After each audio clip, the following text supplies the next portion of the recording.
បកកាត់វាលទំនាប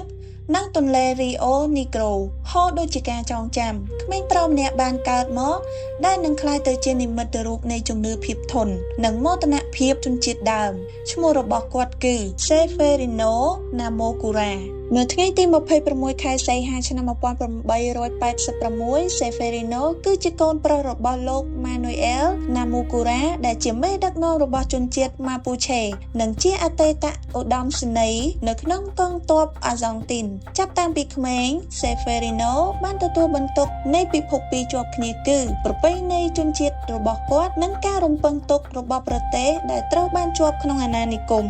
ឪពុករបស់គាត់បានសុបិនថា Severino គឺជាស្ពានភ្ជាប់រវាងវប្បធម៌ទាំងពីរដោយមានការសិក្សានិងកិត្យានុភាពអាចការពារកិត្តិយសរបស់ជនជាតិ Mapuche បាន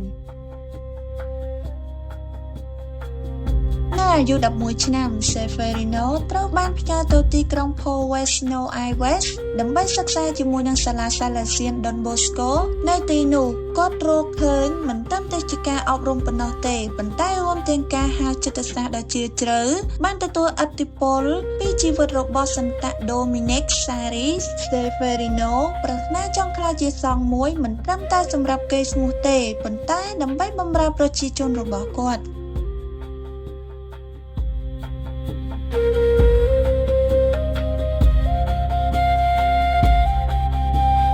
ឆ្នាំ 1904 Severino បានធ្វើដំណើរទៅប្រទេសអ៊ីតាលីដើម្បីបន្តការសិក្សារបស់គាត់បានជួបនឹងព្រះសម្ដេចសង្ឃ Pablio ទី 13 ហើយទទួលបានការស្វាគមន៍យ៉ាងកក់ក្ដៅពីមនុស្សជាច្រើនប៉ុន្តែសុខភាពរបស់គាត់ចាប់ផ្ដើមធ្លាក់ចុះដោយទទួលផលប៉ះពាល់ដោយជំងឺរបេងនៅថ្ងៃទី 11 ឧសភាឆ្នាំ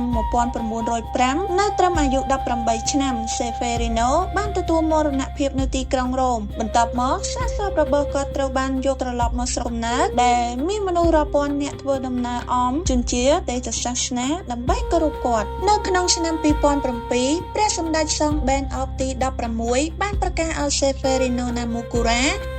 ជាបុគ្គលដ៏បរិសុទ្ធដែលជាជំហានឆ្ពោះទៅរកភាពជាសន្តៈប៉ុន្តែសម្រាប់មនុស្សជាច្រើនគាត់គឺជាសន្តៈរួចទៅហើយជានិមិត្តរូបនៃកិត្តិយសជនជាតិដើមជំរឿននៃផ្នែកសាសនានិងកម្លាំងក្លាហានរបស់យុវជនចំពោះយុវជនដើមភាគតិចទូទាំងពិភពលោកជីវិតរបស់ Severino បានប្រាប់ពួកគេថាអ្នកអាចមានមោទនភាពចំពោះឬក៏របស់អ្នកអាចដើរជាមួយជំនឿអ្នកអាចក្លាយជាពន្លឺនៅក្នុងភាពងងឹត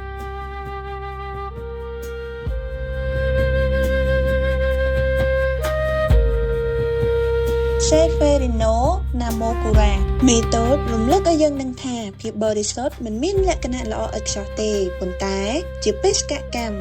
រឿងរ៉ាវរបស់គាត់កម្លាំងក្លាហាននិងសេចក្តីសង្ឃឹមនៅតែដំណើរសម្លេងឆ្លុះបញ្ចាំងឆ្លងកាត់ជំនាន់មួយហើយមួយជំនាន់ទៀតដែលឲ្យយើងរស់នៅជាមួយនឹងសេចក្តីស្រឡាញ់